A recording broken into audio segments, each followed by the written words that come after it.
Next question है, एक dishonest shopkeeper जो सामान खरीदने के समय 20% चीटिंग कर रहा है और जब सामान बेच रहा है तब वो 40% की चीटिंग कर रहा है। ठीक है, अब अगर वो ये प्रॉमिस कर रहा है कि वो अपना सामान 10% डिस्काउंट पे 10% कम में बेच रहा है, तो बताओ कि उसका प्रॉफिट परसेंट कितना है। ये सवाल समझ में आया? ठीक है, खरीदते समय भी चीटिंग कर रहा है, बेचते समय भी चीटिंग कर रहा है। ठीक है, और साथ में बोल रहा है कि मैं 10% का डिस्काउंट दे रहा हूँ, तो बताओ कि उसका प्रॉफिट परसेंट क्या है। इस सवाल को करके देखते हैं। ये सवाल में हम दो सेक्शन बना लेते हैं। एक सेक्शन बनाते हैं खरीदने वाला और एक सेक्शन बनाते हैं हम बेचने वाला। ठीक है, तो आइडियल केस में क्या होता, अगर वो 1000 ग्राम होता है, मान लो 1000 ग्राम 1000 रुपीज़ का पड़ता, 1000 ग्राम के लिए वो मान लीजिए 1000 रुपये का पेमेंट करता। ठीक है, पर हो क्या रहा है, 20% की वो बेईमानी कर रहा है। तो बेईमानी करने में वो दे तो 1000 रुपये रहा है और ले रहा है सामान 1200 रुपये का, है ना।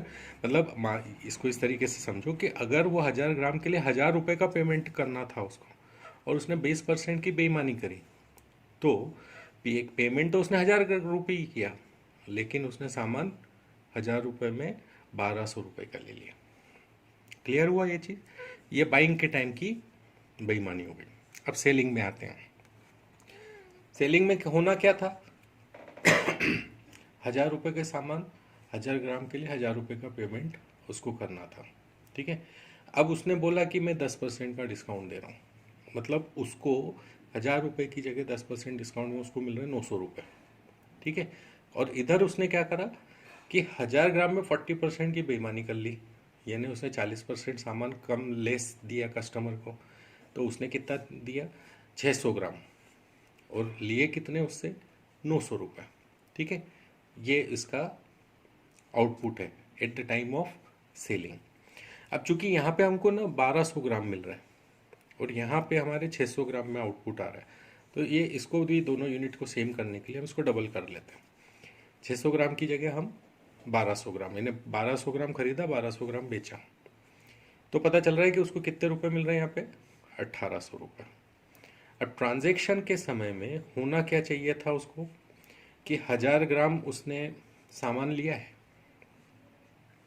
और 1800 रुपये वो उन 1000 ग्राम के ऊपर कमा रहा है। ठीक है, तो इसका मतलब टोटल इन्वेस्टमेंट 1200 ग्राम पे 1000 रुपये का हो रहा है उसका। भाई 1200 ग्राम का माल था, उसके लिए उसने 1000 रुपये का पेमेंट किया है, और बेचना है उसने 1200 ग्राम ही है, लेकिन उसके लिए उसने 1800 रुपये कमा लिए, है ना। तो टोटल प्रॉफिट उसका कितना हो गया, 800 रुपये, है ना। तो प्रॉफिट परसेंट अब हम आराम से निकाल सकते हैं, that profit percent is your 80%। Clear? इस क्वेश्चन को करने के समय क्या बातें ध्यान रखने की है कि आपको बाइंग और सेलिंग में दो अलग अलग टाइप की चीटिंग दिख रही है। तो बाइंग की चीटिंग हम अलग कैलकुलेट करेंगे और सेलिंग की चीटिंग हम अलग कैलकुलेट करेंगे, और उसके बाद जो नंबर ऑफ यूनिट्स जो उसने खरीदी हैं और बेची हैं उसको हम सेम कर लेंगे। ठीक है, तो यहाँ 1000 रुपये में खरीदी के टाइम 1200 ग्राम ले लिया है उसने सामान, तो बेचते टाइम भी हम सामान को 1200 ग्राम कर लेंगे। अब इन्वेस्टमेंट यहाँ से हमें पता चल रहा है उसका 1000 रुपये का हो रहा है। ठीक है, अब यहाँ पे 100 ग्राम 1000 ग्राम की जगह के 1000 रुपये उसके होने चाहिए थे, जिसपे 10% डिस्काउंट से उसको कायदे से 900 रुपये में बेचना चाहिए था 1000 ग्राम सामान, है ना। लेकिन उसने 40% का उसमें चीटिंग करी, जिसकी वजह से उसने सिर्फ 600 ग्राम सामान दिया और उसके लिए उसने 900 रुपये ले लिए। तो अगर वो 600 ग्राम पे 900 रुपये ले रहा है तो 1200 ग्राम पे वो कितने लेगा, 1800। यहाँ से हमको दो चीज़ें पता चल गई, 1000 रुपये CP हो गया, 1800 रुपये अपना SP हो गया।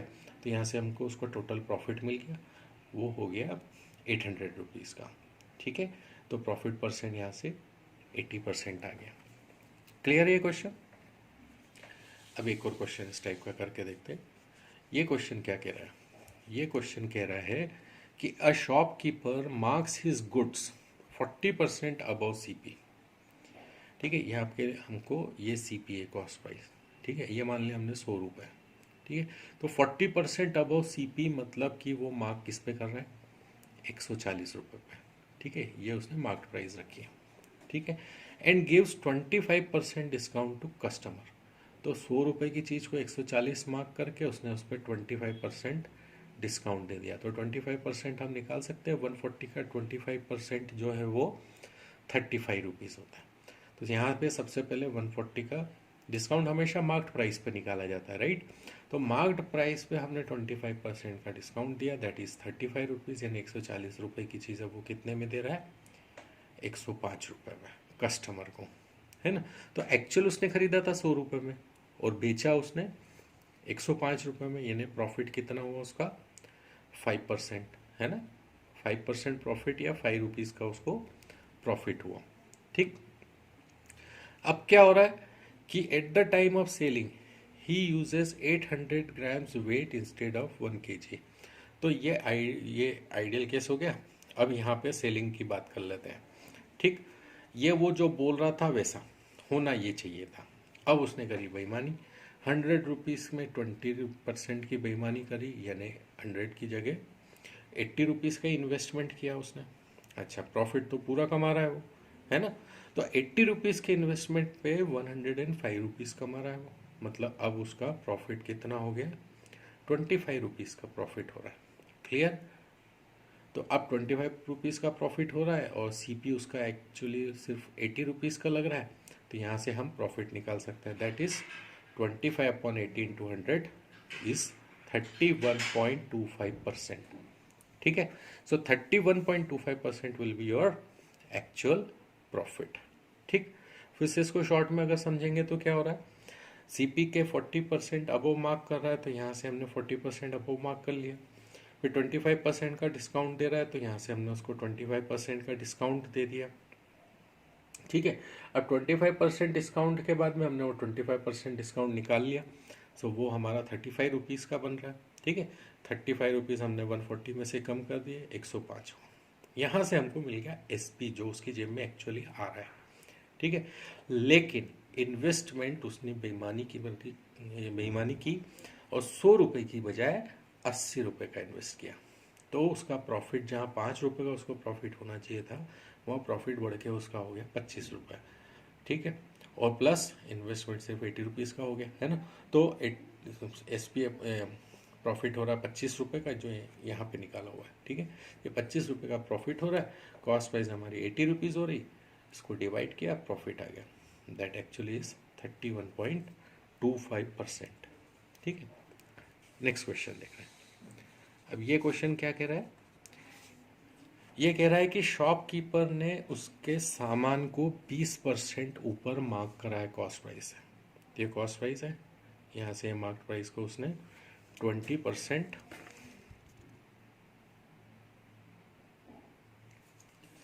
ये मार्क प्राइस को उसने 20% ऊपर मार्क किया, ठीक है। तो क्या हो रहा है कि 1000 रुपये की चीज़ है, 1000 क्यों लिया है यहाँ पे, क्योंकि हम वेट में बात करेंगे। देखिए यार 900 ग्राम्स 1100 ग्राम, तो इसलिए हमने सीपी को 1000 रुपये मान लिया। तो उस पर 20% ऊपर मार्क कर रहा है, मतलब 1200 रुपये मार्क कर रहा है। फिर उसके बाद में वो क्या कह रहा है, उस पर 10% डिस्काउंट दे रहा है। तो 1200 पे 10% का डिस्काउंट यानी 120 रुपये का डिस्काउंट हो गया। तो 120 कम कर दिए, 1080 रुपये। ये हमारी आ गई सेलिंग प्राइस। यहाँ से हमने सेलिंग प्राइस निकाल ली और वो थी हमारी 1080 रुपये, और यहाँ से एक्चुअली उसका प्रॉफिट परसेंट निकाल लिया, वो था 8%, ठीक है। कैसे निकला, क्योंकि 1000 और 1080 इसमें से माइनस किया, 1000 से डिवाइड किया, तो ये प्रॉफिट परसेंट निकला। तो यहाँ से दो चीज़ें पता चल रही, एक तो प्रॉफिट परसेंट 8 है और सेलिंग प्राइस जो है वो 1080 रुपये। अब एक्चुअल में होना क्या था, 1000 ग्राम के उसको 1000 रुपये मिलने थे, ठीक है। अब खरीदते समय उसने क्या करा कि 1000 के लिए, देखो ये 10% 900 ग्राम का उसने, but at selling he uses 900 weight, and at the time of buying he uses 1100 grams instead of 1 kg। तो यहाँ बाइंग और सेलिंग जो पिछले क्वेश्चन में हमने किया था वैसा का वैसे ही किया, कि बाइंग के केस में उसने 1000 यूज़ करना था, 1100 ग्राम यूज़ किया, है ना। तो उसके पास 1000 रुपये का इन्वेस्टमेंट करके 1000 ग्राम का सामान आना था, तो 1100 ग्राम्स का सामान उसके पास में आ गया, ठीक। सेलिंग के टाइम में उसको 1000 ग्राम यूज़ करना चाहिए था, तो उसने क्या करा कि 900 ग्राम्स वेट यूज़ किया। ठीक है, और प्रॉफिट भी कमा रहा है, वो प्रॉफिट हमने निकाला, तो प्रॉफिट वो सहित 1080 रुपये कमा रहा है, 1080 रुपीज़ कमा रहा है। ये चीज़ क्लियर हुई। यहाँ पे एक बार फिर से समझो, होना था ये 1000 रुपीज़ 1000 ग्राम्स, लेकिन खरीदते टाइम उसने 1100 ग्राम्स का वेट यूज़ किया, जिसकी वजह से 1000 रुपये का इन्वेस्टमेंट करने पे 1100 ग्राम्स का उसके पास सामान आ गया। ठीक। बेचने के समय में उसने 1000 ग्राम के वेट की जगह 900 ग्राम्स का इस्तेमाल किया, और साथ में उसने अपना प्रॉफिट भी उसमें निकाल लिया। ठीक है, 20% मार्क अबाउ करके, और फिर उसके बाद में 10% का डिस्काउंट देने से उसको 8% का प्रॉफिट हुआ। यानी 1000 रुपये की चीज़ वो 1080 में बेच रहा है, एक्चुअली वो 1080 में बेच रहा है, लेकिन यहाँ 900 ग्राम्स यूज़ कर रहा है। ठीक। अब यहाँ दो अलग अलग वेरिएबल्स यूज़ में आ रहे हैं हमारे पास, 1100 बाइंग के टाइम और 900 सेलिंग के टाइम। तो बाइंग और सेलिंग सेम होनी चाहिए। ठीक है, तो हम क्या करेंगे, 9 से इसको और 11 से इसको मल्टीप्लाई कर देंगे। अब यहाँ से हमको दो अलग अलग यूनिट्स मिल गई। एक यूनिट बाइंग के टाइम की है ना, सेम नंबर ऑफ ग्राम्स में वो 9000 रुपीज़ का इन्वेस्टमेंट कर रहा है, और यहाँ पे वो 11,880 रुपीज़ का उसको क्या हो रहा है, कमाई हो रही है। तो गैप कितना हो गया, 2880 रुपीज़ का। तो ये हो गया उसकी कमाई, ये जो डिफरेंस है ये उसका हो गया प्रॉफिट। ठीक। और कॉस्ट प्राइस क्या है, कॉस्ट प्राइस ये है, ये सेलिंग प्राइस, ये कॉस्ट प्राइस हो गई, सेलिंग प्राइस, तो ये हो गई कॉस्ट प्राइस, और ये हो गया उसका प्रॉफिट। प्रॉफिट परसेंट हम आराम से निकाल सकते हैं, 2880 by 9000 in 200, so that becomes actually exactly 32%। ठीक है, तो इस टाइप के जो क्वेश्चंस होते हैं उनको सॉल्व करते समय हमको ये बात का ध्यान रखना है कि सबसे पहले तो जो सीपी दिया है ना, सीपी से मार्क प्राइस पे जाइए, मार्क प्राइस से डिस्काउंट कम करके सेलिंग प्राइस निकाल लीजिए। सेलिंग प्राइस ये जो है ये एक्चुअल सेलिंग प्राइस है उसकी। ठीक है, ये वो है जो कस्टमर को मिल रहा है।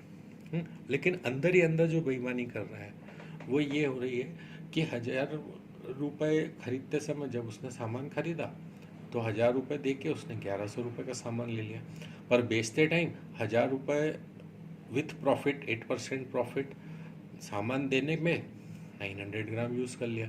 तो यहाँ उसने क्या करा, एक 100 ग्राम की गड़बड़ यहाँ कर दी, 200 ग्राम की गड़बड़ यहाँ पे कर दी। ठीक है, इस ट्रांजैक्शन में उसको प्रॉफिट कितना हुआ ये निकालने के लिए सबसे पहले तो ये दोनों यूनिट सेम करनी पड़ेगी। तो क्रॉस मल्टीप्लाई कर देंगे 11 और 9 से ऊपर नीचे, तो हमको यहाँ पे सेम नंबर ऑफ ग्राम्स आ जाएंगे। उसके लिए अलग अलग कॉस्ट यहाँ पे मिल जाएगी, इनका डिफरेंस हो जाएगा प्रॉफिट, उसको हम सीपी से डिवाइड करेंगे तो you will get actual profit percent, and that is 32%। Clear हुआ? So this way you can solve a dishonest shopkeeper type of questions. Thank you.